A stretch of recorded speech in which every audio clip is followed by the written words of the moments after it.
பஞ்சாரச்சலம் மலை மீது காட்சி தரும் சீதா ராமச்சந்திரமூர்த்தி. தெலுங்கானா மாநிலம் கெத்தகூடம் மாவட்டம் பத்ராத்ரியில் பத்ராசலம் மலை மீது சீதா ராமச்சந்திரமூர்த்தி ஆலயம் அமைந்துள்ளது. மலை அடிவாரத்தில் கோதாவரி நதி தவழ்கிறது. இராமாயணத்தோடு தொடர்புடையதால் இத்தலம் என்பதால் உலகெங்கிலும் இங்கு பக்தர்கள் வருகை தருகின்றன. மேனகாவின் புதல்வரான பத்ரா ராமபிரானின் அருளை பெற்ற தண்டகாரண்ய காட்டில் கோதாவரி நதிக்கரையில் கடுந்தவம் செய்தாராம். பத்ரா ராமரை பத்ரகிரி மலையில் மேல் அமரும்படி வேண்டினார். தவத்தால் மனமகிழ்ந்த ராமர் தான் சீதையை தேடி செல்வதாகவும், சீதையை கண்டுபிடித்து ராவணனை வதம் செய்த பிறகு உன் விருப்பம் நிறைவேறும் என்றார். ஆனால் ராமனால் வாக்கு தந்தபடி ராம அவதாரத்தில் அதனை நிறைவேற்ற இயலவில்லையாம். இதனால் பத்ரமுனி யாகத்தை மிக தீவிரமாக செய்ய ஆரம்பித்தாராம். அதன் பின் மகாவிஷ்ணு வைகுண்ட ராமனாக வலது கையில் சங்கும் இடது கையில் சக்கரமும் ஏந்தி சீதை லக்ஷ்மணருடன் விரைந்து வந்து காட்சி தந்தாராம்.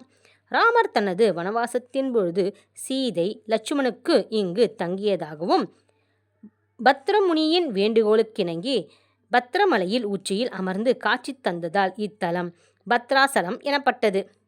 காஞ்சல்ல கோபண்ணா என்ற இயற்பெயர் கொண்ட ராமதாசர் தாசில்தாராக பணியாற்றி வந்தாராம். தீவிர ராம பக்தர் இவர் இந்த கோவிலை கட்டினாராம்.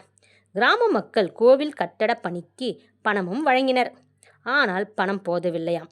இதனால் நிஜாமின் அனுமதியின்றி கஜானாவில் இருந்து பணத்தை எடுத்து கோவில் பணிக்கு செலவழித்தார்.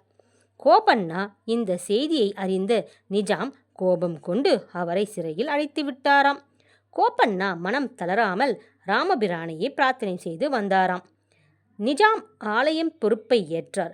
தனது பக்தனுக்காக ராமோஜி லக்ஷ்மணாஜி என்ற பெயரில் உருமாறி வந்த ராம லக்ஷ்மணர் கோபண்ணாவிடம் விடுதலைக்காக 6 லட்சம் மோகராக்களை நிஜாமிடம் கட்டினார்களாம். கட்டியதற்காக வாங்கிய ரசீதை கோபண்ணா அறியாமல் அவரது தலையணை கீழே வைத்து விட்டு சென்று விட்டாராம். காலையில் எழுந்த நிஜாம் தானிஷா இரவில் வந்து பணம் செலுத்தியது ராமன் லக்ஷ்மணர்கள்தான் என்பதை இறையருளால் உணர்ந்து கொண்டார். கோபண்ணாவை விடுதலை செய்தார். ராமர் லக்ஷ்மணர் அளித்த பணத்தில் 2 மேகராக்களை மட்டும் அடையாளமாக எடுத்து கொண்டாராம். இந்த காசுகள் இன்றும் சீதா ராமச்சந்திர சுவாமி தேவஸ்தானத்தில் பார்வைக்கு வைக்கப்பட்டுள்ளன.